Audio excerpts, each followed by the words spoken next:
Ah, vamos ler lá em Isaías 53, alguns versículos de Isaías 53. Ou, aí depois você pode passar o slide, Joyce, por favor. Já está aí, a Joyce é.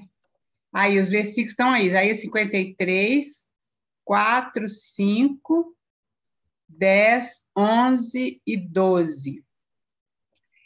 Isaías 53, 4. Certamente ele tomou sobre si as nossas enfermidades e as nossas dores levou sobre si. E nós o reputávamos por aflito, ferido de Deus e oprimido. Mas ele foi traspassado pelas nossas transgressões e moído pelas nossas iniquidades. O castigo que nos traz a paz estava sobre ele, e pelas suas pisaduras fomos sarados. O 10 agora. Todavia ao Senhor agradou moê-lo, fazendo-o enfermar. Quando der ele a sua alma como oferta pelo pecado, verá a sua posteridade e prolongará os seus dias. E a vontade do Senhor prosperará nas suas mãos. Ele verá o fruto do seu penoso trabalho e de sua alma, e ficará satisfeito. O meu servo justo, com seu conhecimento, justificará muitos, porque as iniquidades deles levará sobre si. Vamos orar, irmãos. Senhor, nós te louvamos, ó Deus, pelo privilégio de estarmos na tua presença.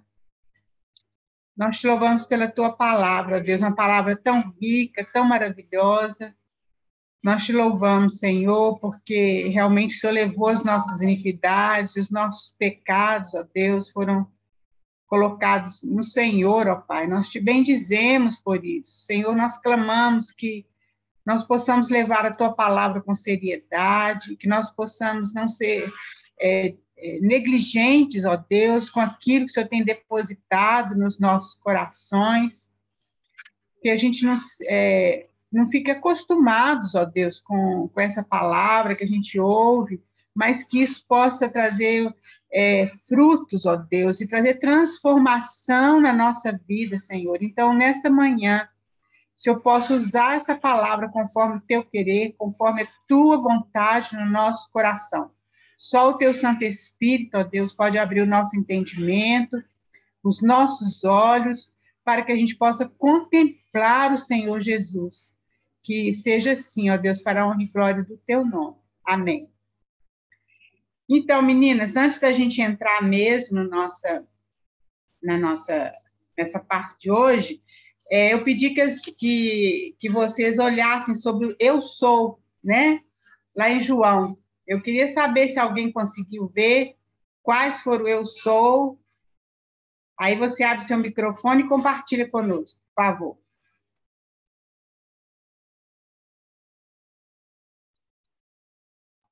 Posso falar? Pode falar. Oi, gente, mas foi muito engraçado, porque eu anotei, eu tenho mania de anotar em papelzinho tudo, né? Papel, assim, eu não consigo ter um caderno. E eu perdi, eu falei, e agora o para casa? Aí eu fui ouvir lá, né? Mas aqui, é muito interessante isso. Primeiro, eu sou o pão da vida, capítulo 6, 35. Foi isso mesmo que você pediu, Raquel? Isso, exatamente. O segundo eu sou foi eu sou a luz do mundo. É o capítulo 8, versículo 2. O terceiro eu sou a porta. Capítulo 10, 7 e 9. O quarto eu sou o pastor, o bom pastor, que é o capítulo 10, 11. O quinto é eu sou a ressurreição e a vida, lá em Lázaro, né? Capítulo 11, 25. E o sexto é eu sou o caminho, a verdade e a vida, capítulo 14, 6. E o sétimo é a videira verdadeira. Eu sou a videira verdadeira, capítulo 15, 1. Que bom, Marta. Obrigada, querida. É isso mesmo. Olha quantos eu sou. Isso aí lembra do eu sou lá no Antigo Testamento. Qual que é? Você está no mudo. De Êxodo, Isso, quando o primeiro eu sou foi lá na sarça ardente, né? Quando o Senhor apareceu, Deus apareceu para Moisés. É isso? Na sarça ardente, né? exatamente, exatamente. Que Moisés pergunta o nome, ele fala, É, eu sou. Então, é aquilo que a gente viu, são essas revelações, né, que vão aumentando. Então, Deus falou, eu sou, e agora Jesus, lá no Novo Testamento, ele desdobra isso em vários eu sou, né, eu sou, isso tudo que você falou aí, né, Márcia, isso é muito lindo.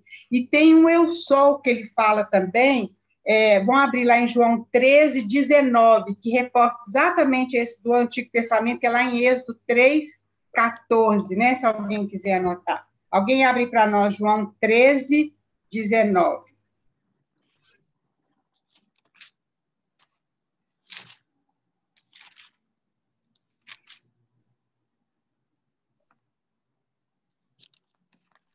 Pode ler, meninas, Desde por favor. agora vou-lo digo, antes que aconteça, para que, quando acontecer, acrediteis que eu sou. Eu sou. Esse eu sou está com letra maiúscula aí na sua Tá, tradução? tá. Então, é exatamente isso, eu sou, né? Ele fala que antes de Abraão ter vindo, eu sou. Então, querido, isso é uma coisa muito linda, né? A gente fica vendo como que as coisas se encaixam em toda a palavra de Deus. E hoje nós vamos estudar um pouquinho, falar um pouquinho sobre a morte, a ressurreição de Jesus e também aqueles discursos que ele fez para os discípulos, com os discípulos, na ceia. Ele não fala sobre a ceia exatamente, mas fala são citadas várias palavras do Senhor que foram muito importantes, que nos outros evangelhos não foi citado, né? Por isso que nós vamos gastar esse tempinho hoje nessa questão. E é muito lindo a gente ver isso, que realmente o Senhor é eu sou, né? Pode passar, Joyce. Vamos relembrar um pouquinho do que a gente viu na última nossa aula, falando sobre a divisão de João, né? Vocês estão lembrando que João, do capítulo 1 ao capítulo 7, é enfatizado muito a palavra vida. Depois, no capítulo 8 ao 12, a palavra luz. Isso está aí direitinho, a Joyce já passou para todo mundo, eu só estou recordando. No capítulo 13, do capítulo 13 até o 21, é sobre o amor, né? Então, a gente colocou os versículos, cada parte enfatizado uma dessas palavras, né? Outra maneira também de dividir o Evangelho de João é do capítulo 1 ao 12, Jesus no seio do Pai. E depois do 13 ao 21, é a igreja no seio de Cristo, porque ele começa, então, a partir do capítulo 13, ele começa a falar para os seus discípulos a posição deles, falar sobre o Consolador, falar sobre para ele não temer, falar de uma maneira mais íntima com os seus discípulos, né? Então, é outra maneira de dividir também. Aí depois a gente viu que a vida no início do Evangelho de João, a vida está em Cristo, mas depois a vida está em nós, porque Cristo está em nós. Então, tudo aquilo que Cristo é, nós somos também pela fé, porque nós morremos e nossa vida está oculta em Cristo, em Deus. Isso é a palavra de Deus. E uma coisa importante, queridos, que nós devemos lembrar é o seguinte: as nossas experiências cristãs e as afirmações que nós temos na palavra de Deus, elas nunca foram baseadas nas nossas emoções. Nós não vemos nenhum versículo falando, se você sentir assim, acontece isso assim, assim. Não, porque o nosso coração é enganoso, porque nós somos perturbados por qualquer coisa, a gente fica perturbada. Então, queridos, os nossos pés, a nossa fé está colocada na rocha que é o Senhor Jesus Cristo, é na palavra dele que não muda, que é eterna. Então, isso é uma coisa que nós precisamos ter no nosso coração e na nossa mente, porque o inimigo muitas vezes tenta nos derrubar por causa dos nossos sentimentos. Então, um dia eu levanto sentindo a presença de Deus, e isso não está errado, porque as nossas emoções, o Senhor usa as nossas emoções, mas tem dia que eu acordo que eu estou seca, totalmente seca. Então, eu penso, Deus não está comigo, eu estou em pecado, e etc. e tal. Mas a palavra de Deus, ela não se baseia nas nossas emoções.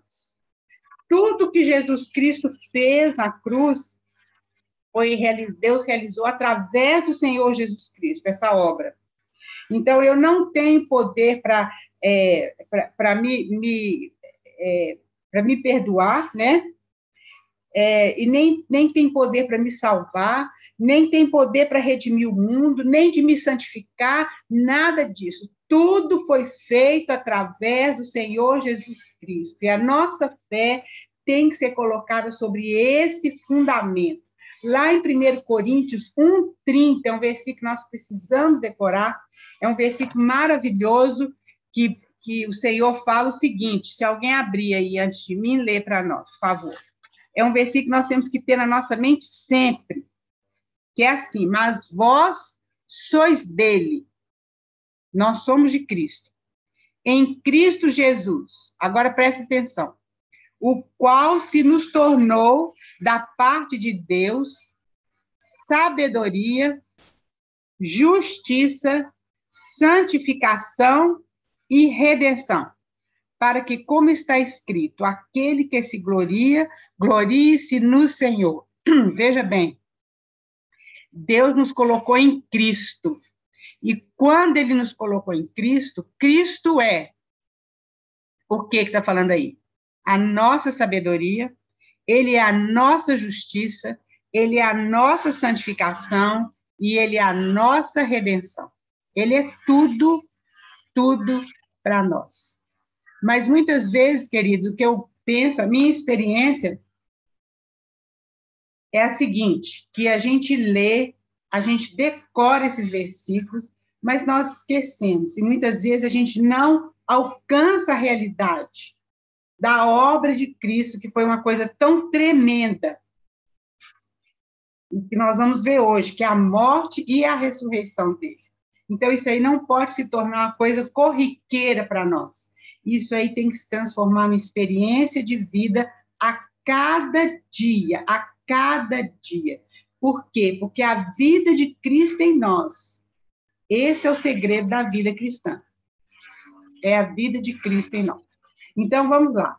A partir do capítulo 13, no capítulo 11, nós vimos a ressurreição de Lázaro, e a partir do capítulo 11, os judeus, os fariseus, quiseram mais ainda matar Jesus, por causa daquele milagre que ele fez com Lázaro, né?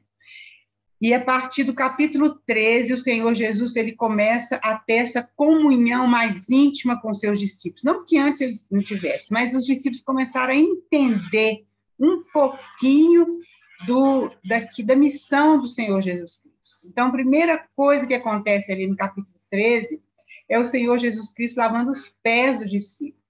Foi uma lição de humildade. E aí a gente pode lembrar lá de Mateus 5, das bem-aventuranças, quando Jesus fala, bem-aventurados humildes de espírito. Então, a primeira coisa que acontece ali é a humildade. Nós vimos que todo aquele sermão do monte, ele aponta exatamente para o Senhor Jesus Cristo, e nós, como servos dele, também para nós, é claro, né? Mas, como ele é tudo para nós, como ele é a nossa vida, então nós conseguimos andar naquele sermão do monte, porque ele que faz isso em nós, não que nós consigamos com a nossa força, que a gente não consegue, nós não conseguimos. Mas nós sabemos bem desse fato, Jesus lavando os pés dos discípulos, nós sabemos que aquilo era uma situação, assim, que era o servo mais humilde da casa que fazia, e o Senhor Jesus Cristo mostra para os seus discípulos, é aquele rei servo, né, que nós estudamos tanto em Mateus quanto em Marcos. Depois, então, nesse mesmo capítulo, o Senhor Jesus Cristo fala do traidor. Ele lavou os pés de Judas. Eu ouvi uma vez uma palestra, um irmão falando que realmente o Senhor Jesus Cristo tentou, até no último minuto, que Judas se arrependesse. Mas não aconteceu isso, né? E daí, então, ele fala que o tentador, então, o traidor, ele indicou, falou quem seria o traidor. E aí, então, ele nos dá um novo mandamento. Veja que coisa maravilhosa nesse capítulo, né? Ele lava os pés dos discípulos, ele mostra o traidor, ele sabe que ele vai ser traído, e ele fala do novo mandamento vos dou, que vos ameis uns aos outros, assim como eu vos amei. Essa aí é a diferença. Porque lá no Antigo Testamento fala que amar ao próximo como eu amo a mim mesmo. Mas agora, eu amar o próximo como Jesus me amou. Isso é muito difícil, é impossível. Só o Senhor Jesus pode fazer isso, né? Então, queridos, é isso aí, que é o capítulo 13, né? Aí vamos para o capítulo 14. Pode passar aí para nós, Joyce, por favor. O capítulo 14, ele fala que ele e o Pai são um. Vocês já podiam procurando, já achando esses versículos para nós, queridos, para ir lendo. Então, é muito interessante aí, João 14, 9, ele vai mostrando que ele e o Pai são um. E aquele versículo, ele fala assim, eu sou o caminho, a verdade e a vida. E ele fala o seguinte, ninguém vem ao Pai a não ser por mim. Ele não fala ninguém vai ao Pai, não. Ele fala ninguém vem, porque ele e o Pai são um. É muito interessante isso, né? Eu nunca tinha pensado. A gente decora esse versículo, eu sou o caminho, a verdade e a vida, ninguém vem ao Pai senão por mim. Mas eu nunca tinha pensado nesse verbo, vem. Ele não fala vai ao Pai, ele fala vem. Então, é porque ele e o Pai são um. Então, até que um irmão falou isso, eu tenho esse versículo lá na minha porta, lá no apartamento, lá, e ele falou assim, olha, como é que é interessante isso. Eu falei assim, gente, é mesmo, eu nunca tinha pensado isso, né? Mas ninguém vem ao Pai, porque ele e o Pai são um. Então, vocês acharam aí os versículos, vão lendo aí para nós, queridos. João 14, 9, 10, 11 e 20.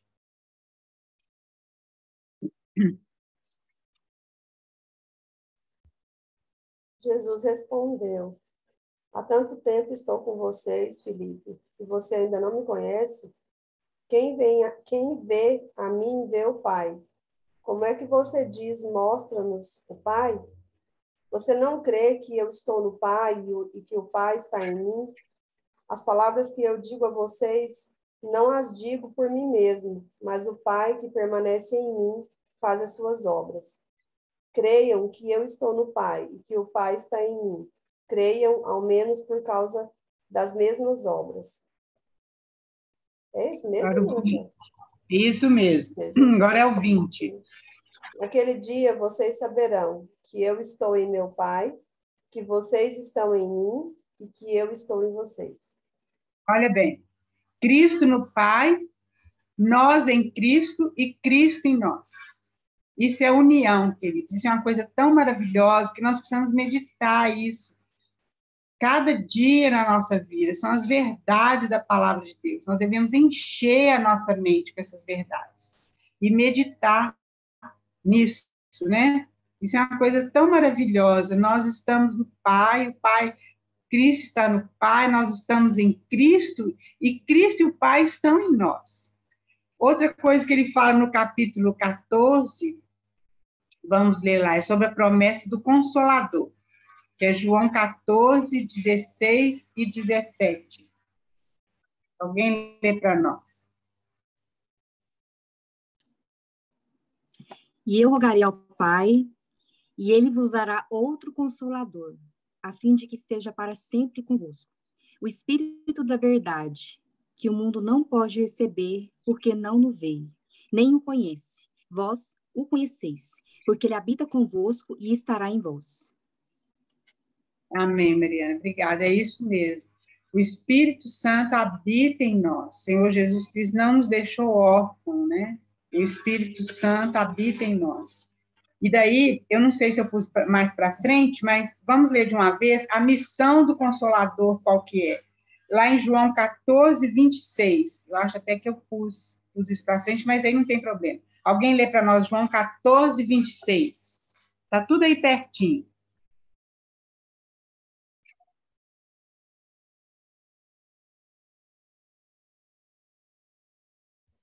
Mas o Consolador, o Espírito Santo, que o Pai enviará em meu nome, esse ensinará a vocês todas as coisas e fará com que se lembrem de tudo o que eu lhes disse. Olha bem, o Espírito Santo nos ensinará todas as coisas e vos fará lembrar de tudo que vos tenho dito. Lá em João 16, 8 a 11, também fala sobre a missão do Espírito Santo. João 16, 8 a 11, está aí pertinho também, só virar a folha e você lê para nós.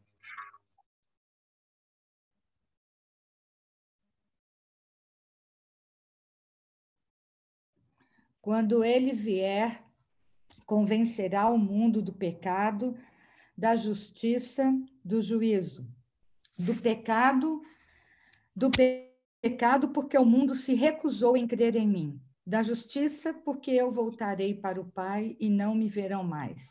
Do juízo, porque o governante desse mundo já foi condenado.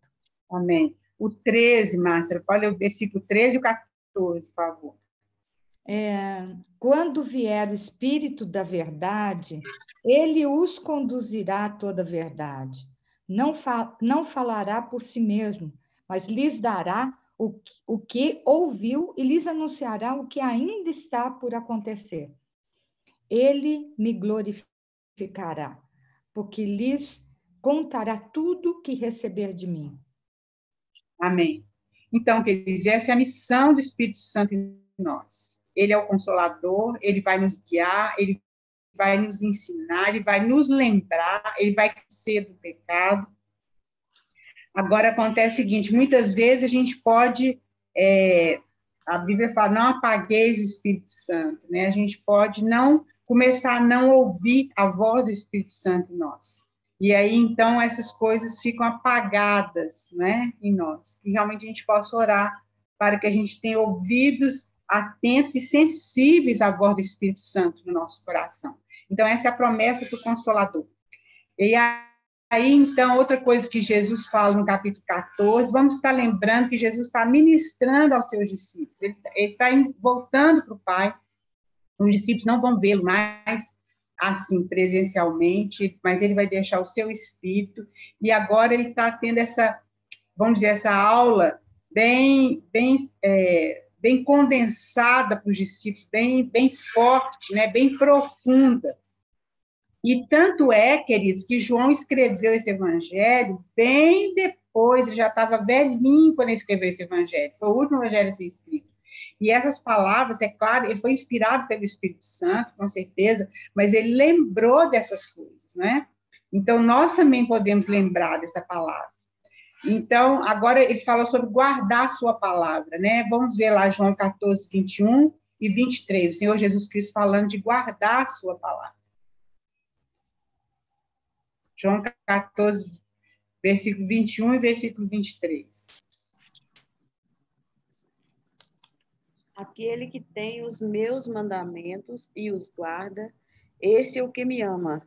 E quem me ama será amado de meu Pai. E eu também o amarei e me manifestarei a ele.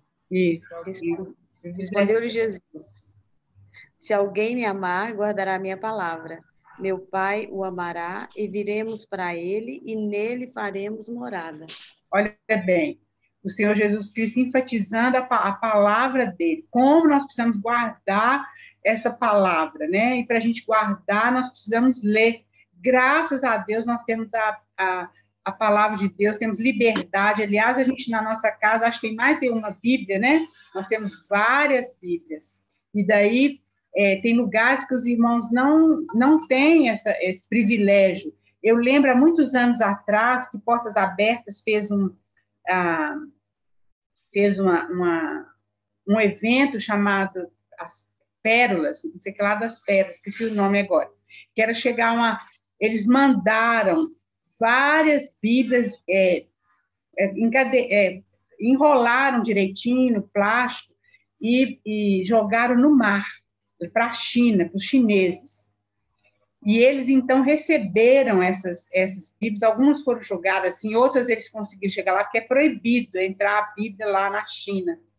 E eu lembro de ver um vídeo, os irmãos, talvez algumas irmãs tenham visto, daqueles chineses, aqueles irmãos chineses, pegando aquelas Bíblias. É tão emocionante, queridos, é tão emocionante. Eles pegavam a Bíblia, eles abraçavam, eles choravam, eles beijavam, eles ajoelhavam, eles louvavam a Deus. É tão lindo ver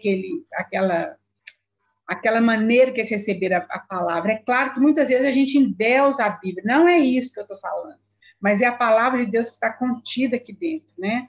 Porque muitas vezes algumas pessoas abrem lá no Salmo, né, 91, e acham que aquilo vai proteger. Não é assim. Mas é o Senhor Jesus Cristo, aquele que é revelado nessa palavra. Então, nós precisamos amar essa palavra, guardar essa palavra e meditar nessa palavra. É isso que nós precisamos encher o nosso coração e a nossa mente com a palavra do Senhor. E o que ele fala também nesse capítulo 14 é não temer. Aliás, ele começa o capítulo 14 com esse não temer. Alguém lê para nós João 14, 1 e depois o versículo 27, por favor.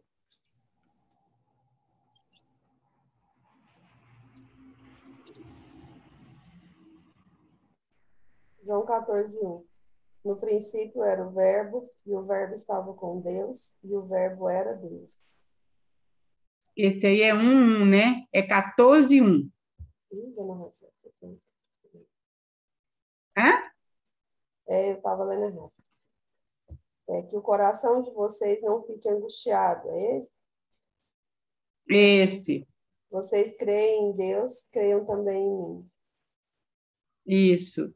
Então ele começa ele confortando os discípulos, né? Não se turbe, né? Ou não fique angustiado o seu coração. Credes em Deus, crede também em mim. Aí depois ele fala que na casa de meu pai há muitas moradas. Então, realmente, lá em Colossenses fala que nós devemos pensar nas coisas lá do alto, onde Cristo habita, né? Não daqui da terra, mas porque nós estamos assentados nas regiões celestiais com o Senhor Jesus Cristo. E lá no 27, ele fala de novo. Alguém lê para nós.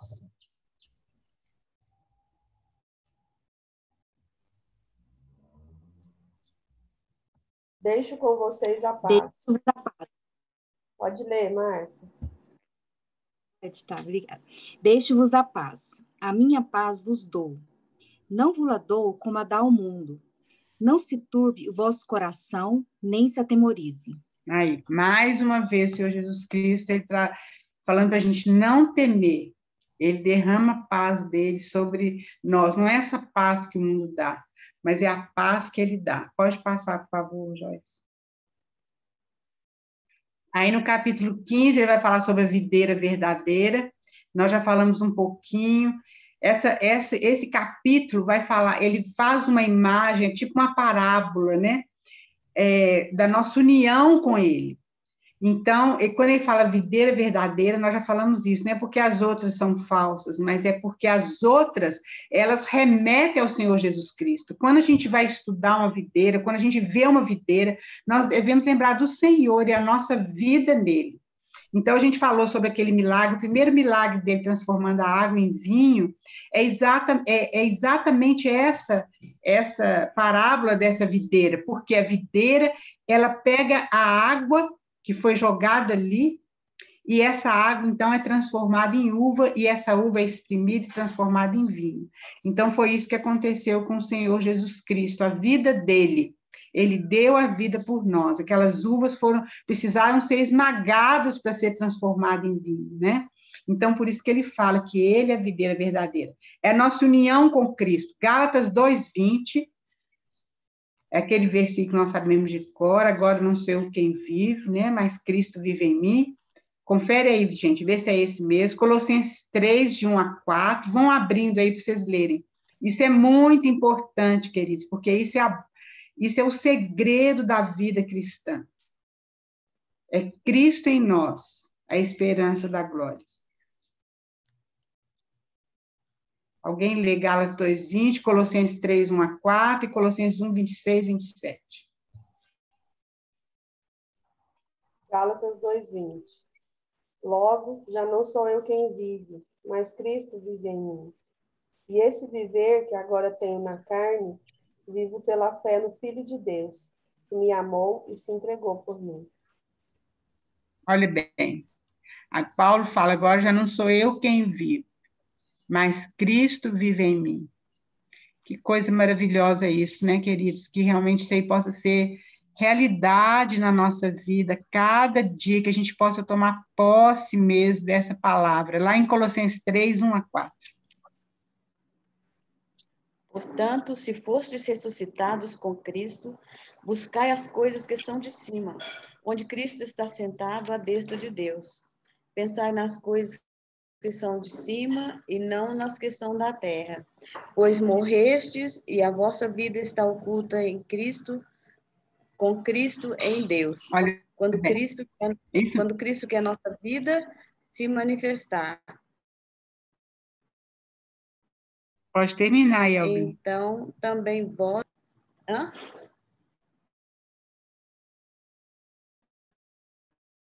Acho que está travando.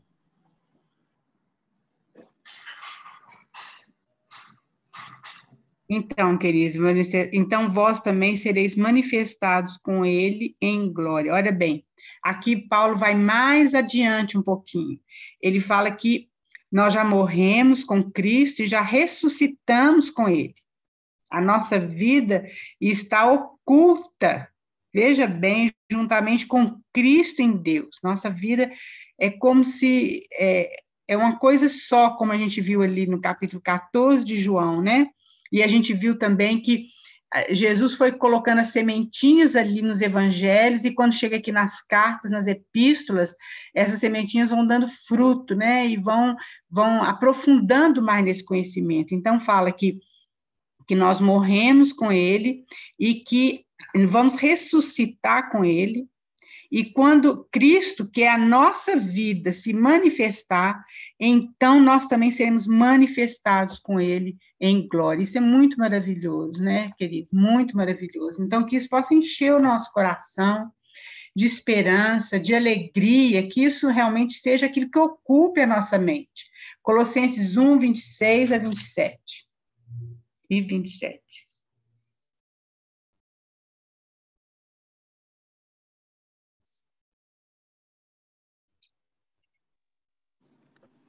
O mistério que estiver oculto dos séculos e das gerações, agora, todavia, se manifestou aos seus santos, aos quais Deus quis dar a conhecer qual seja a riqueza da glória desse mistério entre os gentios, isto é, Cristo em vós, a esperança da glória. Amém.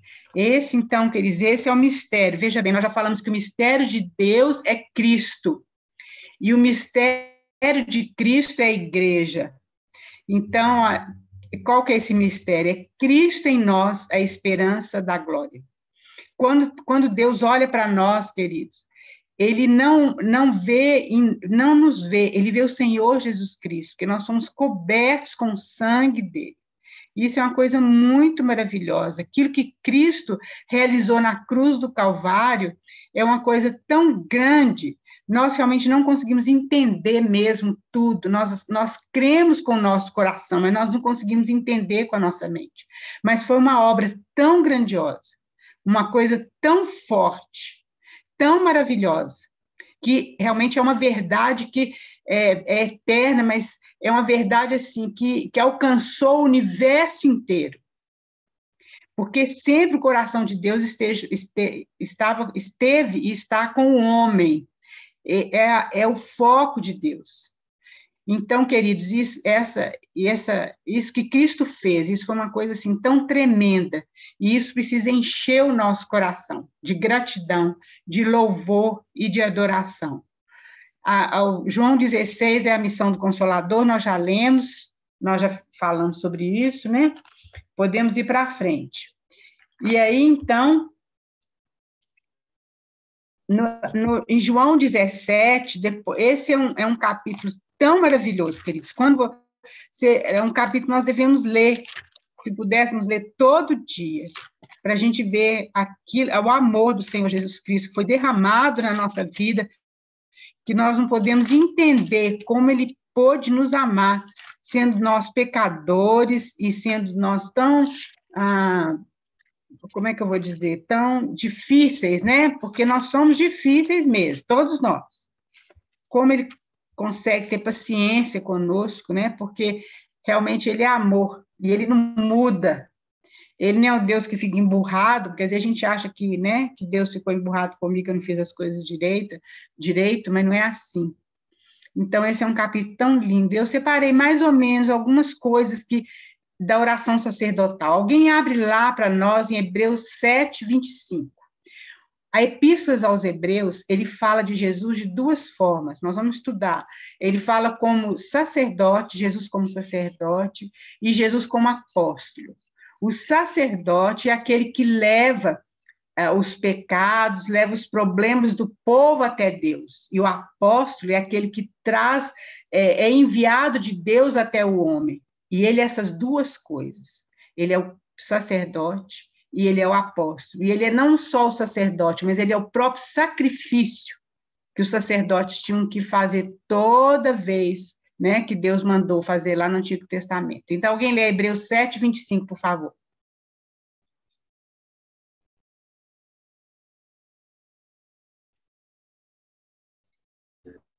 Portanto, ele é capaz de salvar de uma vez por todas aqueles que se aproximam de Deus por meio dele. Ele vive sempre para interceder em favor deles. Então, esse é o papel do sacerdote, viver sempre para interceder por nós. O Senhor Jesus Cristo está ao lado do Pai, intercedendo por nós, sempre. Aí tem essa palavrinha, queridos. O inimigo é aquele que nos acusa diante de Deus, mas o Senhor Jesus Cristo está ali para interceder. Ele fala com o Pai, não, o pecado dele já foi apagado, já foi pago por mim na cruz. Então, não é uma coisa simples. Para nós é muito simples, a gente crê, mas custou o preço maior que poderia custar. É por isso que não existe outro caminho, não existe outra forma de salvação. Isso é abominação diante de Deus. Se falar que é Jesus Cristo e as nossas obras, não. É só o Senhor Jesus Cristo. As nossas obras, elas vêm depois, mas não tem nada a ver com a nossa salvação. Então, Jesus Cristo é aquele intercessor que intercede por nós, diante do Pai, sempre, sempre. Ele não dorme, ele não pisca o olho, ele está ali intercedendo por mim e por você. Como ele intercedeu por Pedro, né? Lembra que ele fala que intercedeu por Pedro, porque o inimigo queria peneirar a vida de Pedro. Então, o Senhor está ali atento, intercedendo por nós. Que coisa maravilhosa, o que mais nós queremos além disso, queridos? Então, nessa oração sacerdotal, ele pede para o Pai glorificar o Filho. Depois vocês leem com atenção, nós não vamos ler agora, que não vai dar tempo, que a gente tem que chegar no final. Ele fala sobre a vida eterna. O que é a vida eterna? Que conheço a Ti, conheço a Deus. Ele fala para nos guardar do mal. Nós lembramos também que na oração dominical que a gente fala, a oração do Senhor, a oração do Senhor realmente é essa oração. A outra oração é a nossa oração, né? Que Pai nosso que está nos céus é a nossa oração. Ali também ele fala para nos guardar do mal, e esse mal, com certeza, é o inimigo. Ele fala para que o Senhor possa nos santificar na verdade. E aí ele fala, tua palavra é verdade. É na palavra de Deus que nós somos santificados. Ele roga por nós, por aqueles que crerão. Aqui, nós podemos nos colocar aqui. Somos nós que cremos, depois daqueles apóstolos, depois que Jesus... Fomos nós e tantos outros cristãos. Ele já ora por nós. Ele pede que nós sejamos um, assim como ele e o Pai são um. É a oração dele, é a intercessão dele. Ele pede que a gente seja aperfeiçoados na unidade, irmãos. Como nós precisamos aprender isso, como o Senhor precisa conquistar isso na nossa vida. E ele pede que eles, olha que coisa linda, onde eu estou, que eles estejam. Que amor, né, do nosso Pai, do Senhor Jesus Cristo. Nós somos tão complicados, como eu estava falando antes, nós somos tão difíceis, né? Muitas vezes nós não queremos andar com determinadas pessoas, elas são tão diferentes de nós, elas, sei lá, têm um jeito diferente, pensam diferente, a gente quer andar com alguém que é mais ou menos igual a gente, né? Que traz alegria para o nosso coração.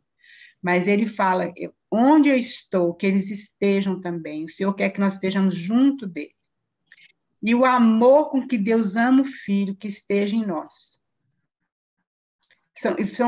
Vocês também, se vocês forem ler, vocês vão achar outros pedidos que o Senhor Jesus Cristo fez, mas aquilo engloba tantas coisas, né? Isso é uma coisa tão linda, né, queridos? Graças a Deus por isso, graças a Deus, porque realmente Ele nos deu essa vida maravilhosa, não tem nada maior nesse mundo do que realmente é isso que o Senhor Jesus Cristo fez por nós. Pode passar, Joyce, por favor.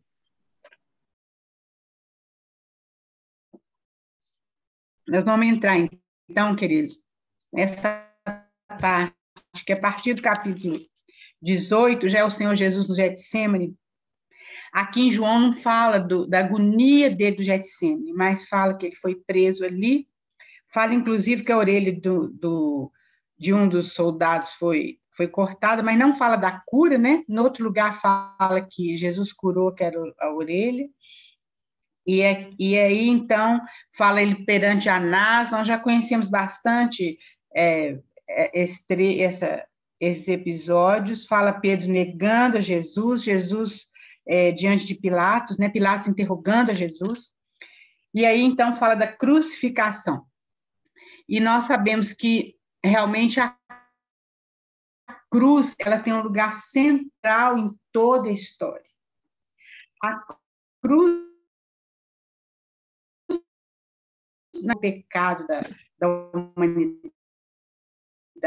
nem a queda dos anjos, mas foi algo que realmente Deus colocou desde a fundação do mundo, né? Então, a cruz é o centro de toda história. A cruz é uma coisa muito importante. Agora, alguém já vai abrindo em 1 Coríntios 1,18. Se a gente quiser conhecer o sofrimento de Jesus, além de ler nos evangelhos, a gente pode ler em Salmo 22. O Salmo 22 é um salmo profético que fala muito claro do sofrimento do Senhor Jesus Cristo na cruz, né? E se nós quisermos também saber o significado da cruz, a gente lê lá em Isaías 53, como nós lemos alguns versículos no início, né, do nosso encontro aqui. Alguém abre para nós lá 1 Coríntios 1,18, por favor. A mensagem da cruz é loucura para os que se encaminham para a destruição. Mas para nós que estamos sendo salvos, ela é o poder de Deus. Amém. Realmente, queridos, a cruz até hoje, porque a cruz era maldição, lá no Antigo Testamento fala que a cruz era maldição, maldito aquele que é crucificado. Mas o Senhor precisou passar por essa maldição por causa de nós.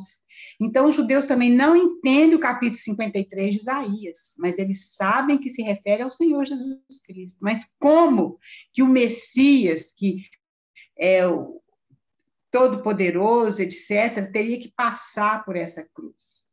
Ele teve que passar essa cruz por causa de mim e de você, por causa de nós.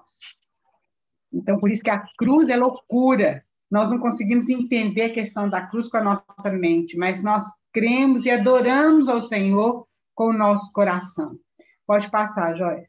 Agora, então, queridos, nós temos 7 palavras que o Senhor Jesus Cristo falou na cruz. Não são todas que estão em João, mas nos outros evangelhos. Isso é importante a gente saber. Depois, quando ele foi crucificado, ele falou 7 palavras ou 7 frases, né? Alguém abre lá em Lucas 23, 34. A primeira frase que ele falou, queridos, foi essa. A primeira palavra foi Pai. O Pai estava com ele. Ele ficou na cruz 6 horas. Ele foi crucificado às 9 horas da manhã e ele morreu às 3 horas da tarde. Nas 3 primeiras horas, ele foi maltratado, ele sofreu na mão dos homens. Agora, nas 3 últimas, ele sofreu na mão do Pai. Por as 3 primeiras as 3 piores horas foram as 3 últimas, né, de sofrimento. Nós não temos noção daquilo que o Senhor Jesus Cristo passou. Ele não morreu como Marte, porque, por exemplo, Pedro também foi crucificado, diz a história, né, não é a palavra que diz. Mas o Senhor Jesus Cristo morreu ele sendo puro, sem pecado. Ele morreu ali uma morte vicária, que a gente fala. Morreu no nosso lugar.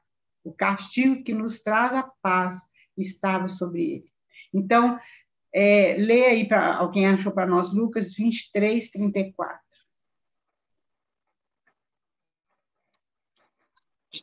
Jesus disse: Pai, perdoa-lhes, pois não sabem o que fazem. E os soldados... Até aí tá bom, Virginia, obrigada. Ele orou por aquelas pessoas que estavam fazendo aquilo.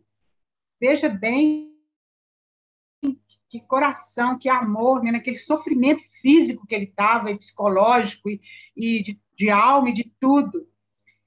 Essas 3 primeiras horas, ele ora a nosso favor, ao favor do homem.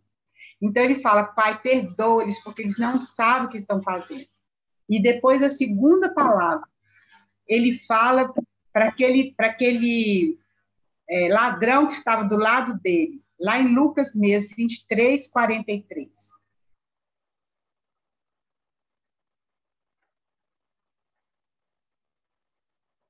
E Jesus lhe respondeu: Eu lhe asseguro que hoje você estará comigo no paraíso.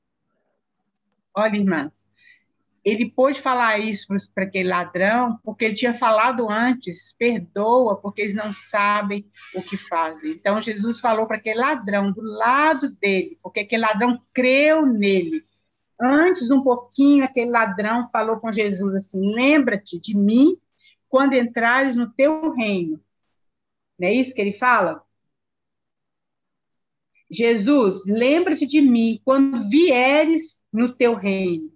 Ele creu que Jesus realmente era o Filho de Deus, que Jesus realmente era rei. E aí, então, na última hora, aquele ladrão pôde ser salvo. E Jesus falou assim, olha, hoje mesmo você vai estar comigo no paraíso. Oh, mas que coisa linda, que coisa maravilhosa, queridos. E isso traz paz ao nosso coração também. E ele pôde falar isso com aquele ladrão, porque ele falou isso, Pai, perdoa-lhes. Né? A terceira frase de Jesus está lá em João 19, só João que fala sobre isso, porque o apóstolo João ficou aos pés da cruz quando Jesus Cristo foi crucificado. Os outros apóstolos parece que não estavam lá, mas João estava. Por isso que João pôde falar lá nas cartas dele. Deus é amor, não tinha outra explicação. Lê para nós aí, João 19, 26 e 27. Alguém lê para nós. Vendo Jesus ali a sua mãe e que o discípulo a quem ele amava estava presente, disse à sua mãe, mulher, eis aí o teu filho. Depois disse ao discípulo, eis aí tua mãe, eis a tua mãe. Dessa hora em diante, o discípulo a recebeu em sua casa. Olha bem, o Senhor Jesus Cristo, até o final da vida dele, ele estava preocupado com as pessoas, preocupado com a sua mãe, e ele pediu, então, que João cuidasse de Maria, e foi o que aconteceu. A história fala que depois João fugiu para Éfeso, e ficou morando lá em Éfeso, junto com Maria, lá em Éfeso. Então, queridos, vê que essas 3 primeiras horas, o Senhor Jesus Cristo, ele ora por nós, pelo homem, faz uma oração a favor do homem, né? Mas nas outras 3 horas é quando houve trevas sobre a face da terra, o sol escondeu a sua face, a natureza toda sentiu aquilo que estava acontecendo com o Criador de todas as coisas, aquilo que nós, os homens, fizemos com o Senhor. Porque nós fizemos isso, queridos. Não foi só aquelas pessoas ali. Nós, às vezes, achamos que nós estamos fora daquilo, mas nós estamos dentro daquilo ali. Essa oração, perdoa-lhes, porque não sabem o que fazem, diz respeito a nós também. E aí você vê, nós notamos, lá em Mateus 27, 46, alguém abre aí, ele não fala Pai, ele fala Deus meu, Deus meu. Porque nessa hora, queridos, diante de toda a eternidade passada e futura, Deus se retirou de Jesus, da comunhão de Jesus, porque agora o Senhor Jesus Cristo estava carregando o pecado do mundo. E Deus não podia fazer parte disso. Então, foi a primeira vez que ele foi abandonado pelo Pai. E isso foi muito forte, isso foi muito, nós não conseguimos imaginar. Mas aí, então, a palavra dele é Deus meu, por que me desamparaste? Alguém lê para nós Mateus 27, 46.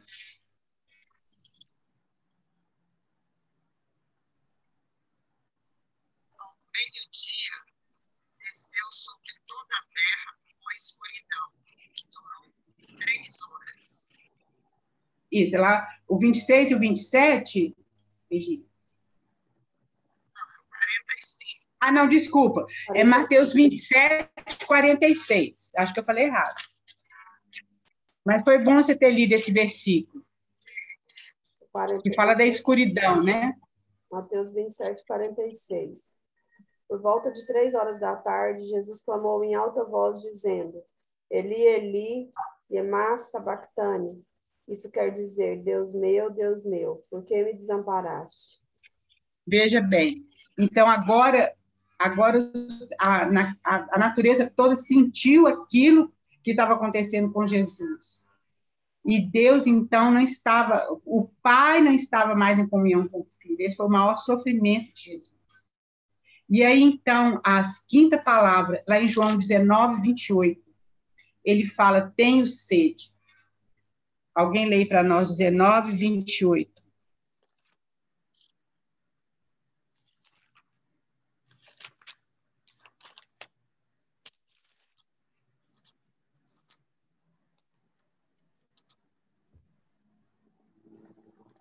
Depois, vendo Jesus que tudo já estava consumado para que se cumprisse a Escritura, disse, tenho sede. Olha bem, tem a profecia que fala, vinagre me deram a beber, né?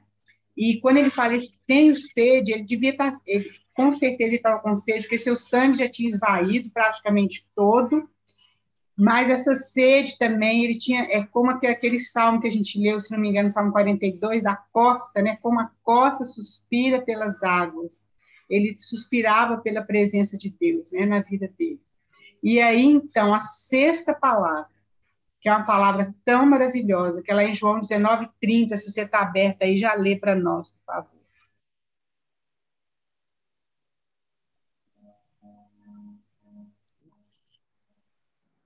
Quando, pois, Jesus tomou o vinagre, disse, está consumado.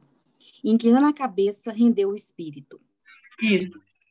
Entre essa parte que ele fala, está consumado, e inclinando a cabeça, tem essa última palavra, que é a sétima, que nós vamos ver lá em Lucas, alguém já para nós, mas essa palavra está consumado, é uma palavra em grego que ele falou que é tetelestai, que é uma palavra jurídica, parece, né? Dentro da área jurídica, falando, está consumado, acabou tudo, cumpri tudo, não tem nada, não ficou nada sem cumprir, está consumado.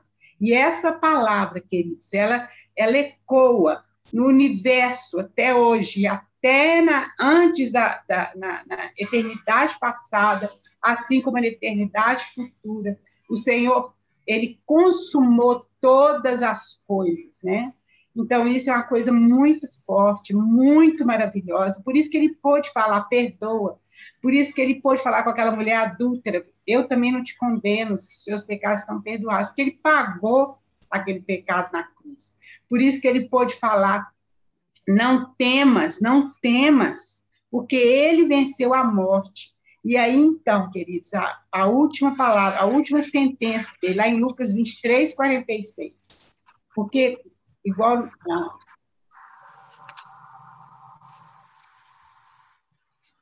Lucas 23, 46. Então Jesus clamou em alta voz, Pai, nas tuas mãos entrego o meu espírito. E dito isto, expirou. Olha bem, ele agora voltou à comunhão do Pai. Por isso que ele falou, Pai, em tuas mãos entrego o meu espírito. Nós lemos, eu esqueci de anotar aqui, que seriam um versículo muito importante para a gente ler, que ele morreu na hora que ele quis morrer, porque ninguém podia tirar a vida dele. Ninguém. Porque ele é o autor da vida. Ele é o criador e autor da vida. Mas ele falou assim, agora, é agora. Então, ele entregou o espírito dele ao Pai. Então, queridos, essas são as frases do Senhor Jesus Cristo na cruz. São coisas importantes que nós não conseguimos entender, mas nós podemos adorar e agradecer o Senhor. E por causa disso, hoje, como a gente viu lá em Isaías 53, nós podemos ter paz.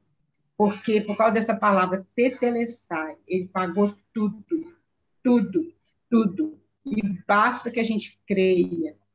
Esse é o nosso papel. E eu acredito que só tem mais um slide, Joyce. Ou não tem mais nem. Porque ele não só morreu, pode passar, por favor, mas ele ressuscitou. Então, eu acho que nós já falamos um pouquinho, né? Isso aqui é importante a gente ver, queridos, nós já estamos terminando, mas isso aqui é importante a gente ver, ele foi crucificado às 9 horas, nós já falamos sobre isso, nós já falamos também essas outras coisas, falamos que João estava aos pés. Isso aqui é importante, porque só em João ele fala sobre isso. Olha, mas um dos soldados lhe abriu o lado. E quando abriu o lado, saiu água e sangue. Lembra que quando Deus fez Adão dormir, e Deus abriu o lado de Adão e tirou uma costela de onde ele construiu a vida de Eva. Então, aqui, da mesma forma, o Senhor Jesus Cristo, só que o Senhor Jesus Cristo não foi algo indolor, como foi em Adão, mas foi uma coisa que custou muita dor. Jesus Cristo foi aberto do lado. E aí, então, a igreja nasceu, através do sangue e da água. O sangue significa redenção, ele derramou o sangue por nós. E a água significa a vida dele que foi dada por nós. E também a nossa santificação. Então, isso é importante, porque João, ele dá uma ênfase nisso. Aquele que isto viu, testificou, sendo verdadeiro o seu testemunho, e ele sabe que diz a verdade, para que também vós creais. E isso aconteceu para que se cumprisse a Escritura, nenhum dos seus ossos será quebrado. E outra vez a Escritura, eles verão a quem traspassaram. Então, queridos, isso é muito importante. Então, Cristo morreu pelos nossos pecados, pelo pecado do mundo todo, porque nós já nascemos pecadores, ele pagou esse preço. A salvação é para todos, mas é para aqueles que querem, né? Alguns não querem. Mas ele ressuscitou para nos dar vida. Então, quem é o cristão? Cristão é aquele que crê que Jesus Cristo viveu, morreu e ressuscitou. A vida cristã, nós já falamos, é Cristo em nós. Sua vida é a nossa vida. Então, queridos, a nossa fé, a igreja está baseada nesse fundamento, na morte e ressurreição do Senhor. Todos os outros, Buda e Confúcio, os outros, eles não ressuscitaram, eles têm uns fundos, mas o Senhor Jesus Cristo não está no fim. Louvado seja o Senhor por isso. Pode passar, Joyce. Acho que ainda tem mais um só. E nós assim terminamos. E a ressurreição dele. Ao terceiro dia, ele então ressurgiu. É essa a esperança. Ele não ficou na cruz, ele não ficou no túmulo. O túmulo não pôde, a morte não pôde segurar o Senhor. E esse é o alicerce da igreja. A morte, o sepultamento e a ressurreição do Senhor são as 3 cláusulas da nossa fé. E isso é o evangelho. Vocês podem ver, nós não vamos ler agora, são versículos importantes, mas vocês podiam ler depois Romanos, 1 Coríntios, e esse trecho de Romanos, capítulo 10, 4 e 5, porque lá no 5, 10 de Romanos, nós vamos ler só esse.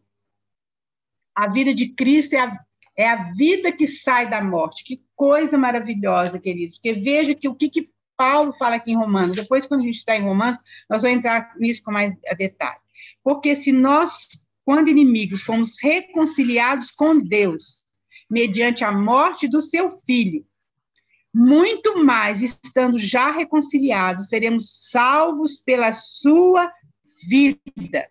Então, nós somos reconciliados na morte, mas nós somos o quê? Salvos pela vida de Cristo. cada dia, essa vida em nós. É a vida de Cristo que nos salva a cada dia. Não que nós percamos a salvação de forma nenhuma, mas é a maneira de nós desenvolvermos a nossa salvação e a maneira de vivermos, que Cristo vive em você e vive em mim.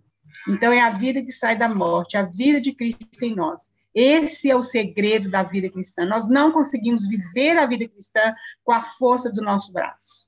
Não conseguimos. Nós somos fracos e mesmo que a gente não fosse, a gente não consegue. Mas é Cristo em nós, é a esperança da glória. Eu acredito que terminou, né, Joyce? Então, queridos, essa é aquilo que nós podemos estudar hoje. É uma lição de muita esperança, de muita alegria, de muita esperança mesmo, que o Senhor Jesus Cristo, Ele que é essa vida que vive em nós. E que realmente isso possa ser realidade na minha vida e na sua vida. Para a honra e glória do Senhor. É essa vida que Ele quer que a gente viva, né? Uma vida cheia de paz, de esperança e de alegria. Vamos orar, então. Alguém ora para nós, por favor. Agradecendo a Deus essa dádiva tão maravilhosa.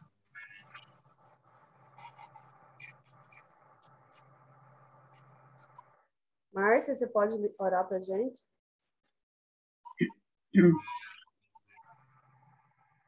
Senhor, quanta gratidão diante de oportunidades que o Senhor tem nos preparado, nos dado, para se revelar a cada uma de nós, para nos atrair a Ti mesmo. Senhor, outro bem nós não possuímos a não ser o Senhor. Amém. Senhor, tudo nós temos na Sua pessoa, como nós vimos mais uma vez hoje. Ó Senhor, e o nosso desejo é proclamar que não mais nós vivemos, o nosso eu, menos do nosso eu, e mais do Senhor, mais da Sua vida, Senhor. Sua vida poderosa que já nos foi dada, Senhor. Que sacrifício maravilhoso. Como é bom lembrarmos juntas aqui do que o Senhor fez por nós, o preço tão alto que o Senhor pagou por cada uma de nós. Ó Senhor, nós não queremos esquecer e nem menosprezar tamanha bênção, tamanha dádiva. Obrigado, Senhor. Obrigado pela Tua palavra tão fiel, tão maravilhosa. Obrigado pelas Tuas promessas. Amém, Obrigado, Senhor, porque o Senhor continuamente tem nos feito olhar para o Senhor e tirar os nossos olhos das circunstâncias, Senhor. Amém. Essa tem sido a nossa segurança diariamente, olhar para o Cordeiro de Deus e segui-lo. O Senhor é o nosso Cordeiro, o Senhor é o nosso pastor. Aleluia. Obrigado, Senhor. Em nome de Jesus nós oramos, pedimos a sua bênção para a vida da Raquel, Senhor, que tem cuidado em trazer a sua palavra, em nos motivar, encorajar a prosseguirmos ali, Senhor, juntamente contigo. Louvado seja o seu nome, Senhor. Amém, Senhor. Aleluia. Irmãs, muito obrigada. Deus abençoe, viu, cada uma. Agora eu vou repetir o que eu falei no princípio, que algumas irmãs não estavam. Nós vamos fazer, se Deus permitir, fazer o Atos, né? O livro de Atos, na próxima sexta-feira, e tem alguns personagens importantes no livro de Atos. Eu gostaria que vocês, várias, né, podem falar um pouquinho sobre cada personagem. Pedro, Paulo, Barnabé, Estevão, Filipe, tem vários personagens ali em Atos. Eu gostaria que vocês preparassem alguma coisa, pode ser pouquinho, não precisa ser muito, e falasse, só para a gente organizar aqui, quem que poderia compartilhar conosco, tá bom? Combinado? Vou esperar que todo mundo faça aí a tarefinha, viu? Beijo grande, um bom fim de semana, Deus abençoe, viu, querido? Obrigada aí pela paciência, por estar conosco. Deus abençoe. Beijo grande. Deus abençoe a todos.